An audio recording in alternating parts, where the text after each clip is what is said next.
Which leads me to a very strong theme for today. How many of you are familiar with the American Academy of Arts and Sciences? If you are, put up your hands. And keep your hands up for a minute, all of you.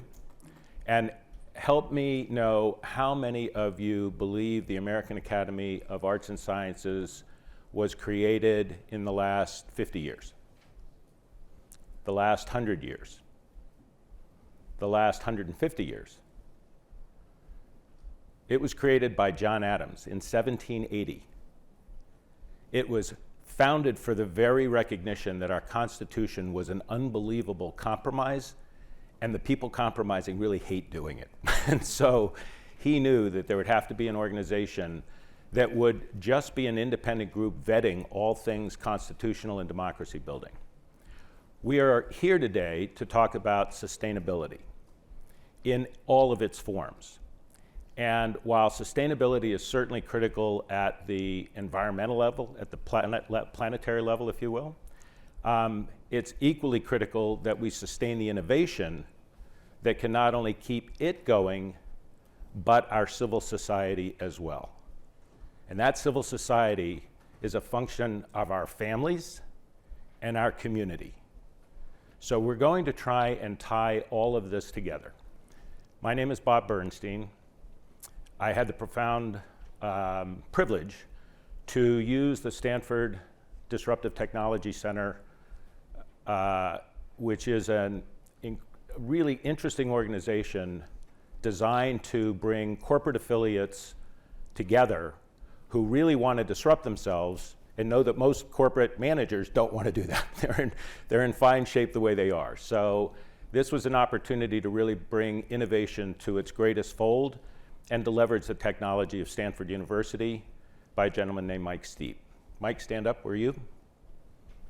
Somewhere? There he is. He'll come up in just a second.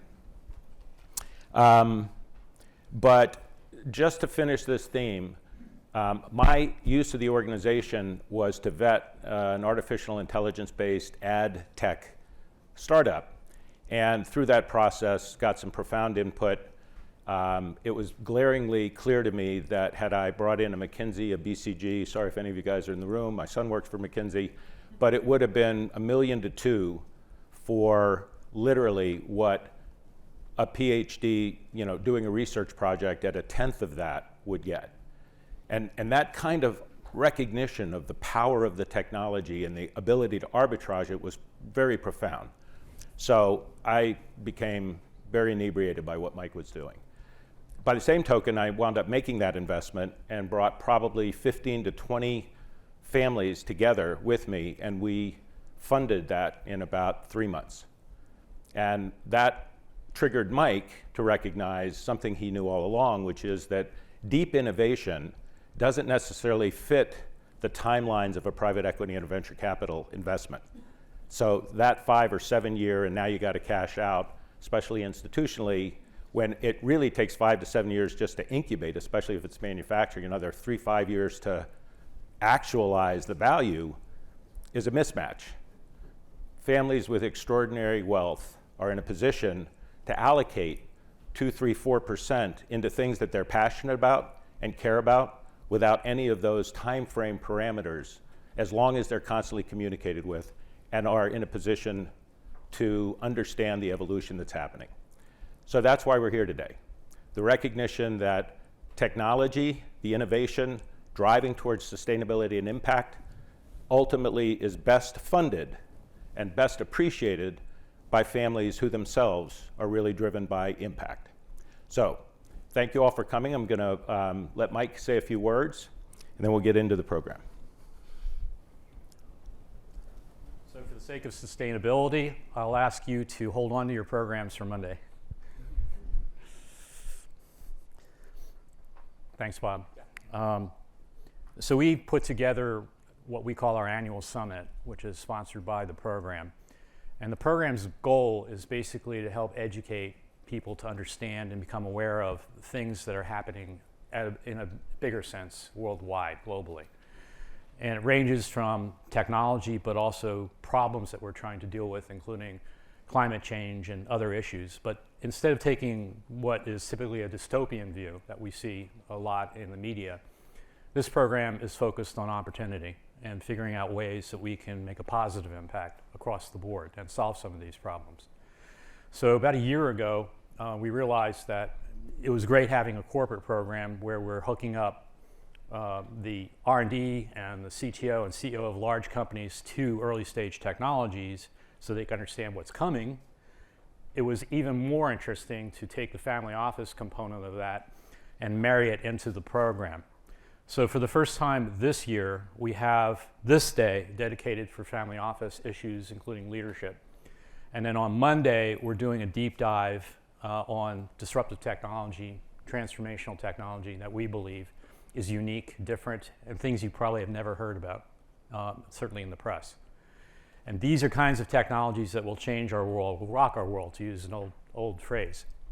So I hope you enjoy the sessions on today, and also on, we're gonna have some informal discussions over the weekend, but also on Monday. And then you'll also meet some of your corporate brethren. So our program has 30 corporate members, including Microsoft, Amazon, and others, Visa International. And it's been quite interesting to watch all of this, because what is blaringly apparent is that CEOs of large corporations have effectively been disconnected from the world of innovation and invention that's now occurring outside of corporate R&D. So to give you just one stat from last night, $2 trillion in corporate R&D spend last year, only $200 billion actually spent on new product and technology development and services, only 10%. Outside of the corporate world, $300 billion in venture capital and startup funding and commercial lab activity, and it's growing at a double-digit rate. So what's happening is this huge gorge where corporate R&D is disconnected from the other world, and as a result, not seeing new technologies as it starts coming into the marketplace. So the goal of our program is to create a bridge and make it possible for us to see if we can address that problem in general. So the family office, from our point of view, is a critical element of all this, because in the next generation leadership piece of all this, we want to create leadership that will help us address and give impact to some of these problems that we're trying to solve. So thank you very much, Bob. And I also want to introduce Joe Boggio, our team, so you know who these guys are. Joe runs all the strategy and relationship piece for the program, and has had an amazing career at Capgemini and also at Microsoft, where we met a long time ago. And then Karina, so Dr. K is the person responsible for all the research and faculty liaison work. So during the course of the day, say hello to them, congratulate them for doing such a great job at putting all this together. And with that, let's get started. Okay. And while we're congratulating, Tiffany. Yeah, while we're congratulating, none of this would happen without Tiffany Branham. Thank you. Thank you, thank you, thank you. A force behind all forces. Truly, I cannot possibly thank you enough, honestly. Okay. So what's the goal here? What are we really trying to get accomplished? Most of us now know you can pick your stat and pick your author of the research, but somewhere between 30 and 65, 70 trillion dollars is about to come across the transom here from generation to next generation in the next 20, 30 years. That's a lot of dough.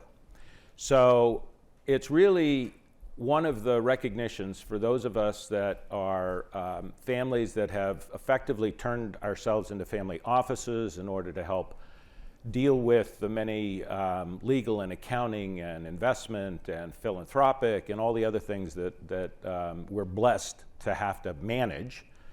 I don't know about you guys, but for me, let me just quick, how many families or family office members are here? Just throw a hand up if you are. All right, anybody looking around, that's about 60%. How many of you came from more than 100 miles away? Keep the hands up until I say 500 miles away. Look around, 1,000 miles away, 5,000 miles away. There's still 7 hands up. Thank you guys, okay? This is as global as it gets. So I know many of you were rushed in here. I'm sorry you didn't get your name tags yet. I really could care less if you ever put a name tag on. As we gathered last night for a little reception, one of the points was that I promise you nobody in this room is not critically important and worth knowing. Just say hi. Ask them who they are and what they care about. It's so much more valuable than a name tag. So I said in the beginning, nothing is going to be the same here. My experience with family office conferences is that the focus is incredibly, and should be, on the office part. But the families are what drive everything. And our ability to sustain families and give tools. Look, I don't know one wealth creator who absolutely did not believe that all that time spent creating that wealth wasn't in the best interest of their family. But I tell you what, most of us, very often outsource the parenting. As much as either just having nannies and daycare people or just flat out outsourcing. And there's a price to pay for that. And one thing I'm sure of is that it's really never too late to actually take a step back and think about how can I be a better communicator? How can I get to respect first, truth always, trust, which comes from the other two, and ultimately the transfer, that turnover, is all about the mentoring. So older generation, my guys, buck up. Like if you haven't yet done it, stop the train. I guarantee you on the deathbed, there's only one thing you're going to care about. Whatever that is, it's probably not what you're not taking with you. And to the younger generation, hey, I'm sorry if it didn't work out so well, right? Take the responsibility. It's your life. Find mentors that matter. And what we're here to do is give as many tools as we can and build a collective of genuine trust. There are no peddlers here. There are no marketeers. We wouldn't let them in. We picked subject matter experts that will speak to you or help sponsor the cost of this. But that's a big difference than the pay-to-play model that has permeated the family office world for as long as I've seen. So please take advantage of that and engage. All right, if you look at the agenda, which frankly you can tell this was done by some millennial or Gen Zer because I can't read a thing. But there's a wonderful stitching of all of these sessions from truly, in my humble opinion, the most expert of subject matters that I have ever come across. I can't even tell you how excited I am to be here today. We're going to start with Peter Layden. How many of you, and this is probably going to, again, pin my age, but how many of you read John Nesbitt's Megatrends? Yep, see, all the gray hair goes up. Well, I got to tell you, Peter started at the same time. Peter's track record is about 10 times better. And we have the pleasure of having him here. Joe Boggio and Peter worked very closely together when Joe was at Capgemini, and through Joe's good graces, introduced me to Peter, and it has been just a joy. There is probably as many thoughtful tipping points that Peter will lay out for you. And there was a big question as to whether we would do Q&A and a number of things. We're going to try and run this thing much more like a TED Talk. Everybody that's here has something really important to say. Everybody here is not leaving. We have put ample time in for breaks. We want you to engage when it resonates with you. But honestly, again, a lot of the questions that come from an audience are questions that just randomly go hands popping up. In a couple sessions, we'll curate question cards if you have them. In fact, I don't know, if we have them, is Karina handy?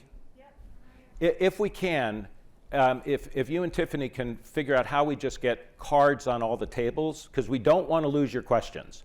So there's 2 I want people to Well, I want to make sure that anybody that's got a question gets it written down. We'll get some posted. Yeah, and we'll figure out how to curate that. The other thing that we're going to do is literally curate a library. Interestingly, my sense was we need a library of truth, something that everybody in this room, through their triangulation, literally knows that this is something they want their kids to read. It meant that much to them. And the only thing that I ask is that you play the true expert. If it's partisan, mark it partisan. That's your belief. If it's because you vetted through the partisanship and this is the raw, absolute best you can come up with sense of something, please submit it that way. All we ask for is transparency. All of us have belief systems, and we should respect every one of them. But let's make sure what gets in the library is something all of us would be proud that's there, and we will continue this curation process all the way through. That can be books, that can be movies. Where's Lorenzo? There he is, Lorenzo Trefethen. Burn the maps. Burn your maps. Burn your maps, all right? Just That no one has seen and everyone should. a movie almost no one's seen and everybody should. That's what we're here to do, all right? Try and get that going. The other thing, okay, so from the agenda, Peter's going to kick this off and try and at least give the future look at the world and where he sees the tipping points. And again, I can only tell you, track record speaks for itself. This is all he thinks about, is gathering enough data to try and understand where the trends are likely to budge over. Some of that may sound partisan. It's not. Take it for what it is. And please engage him if you think it is afterwards. Then we have Kim Muller. Is Kim here yet? She's going to be coming in. She is for the New School of Sustainability. How many of you know about John Doerr's mega $1 billion donation to the School of Sustainability?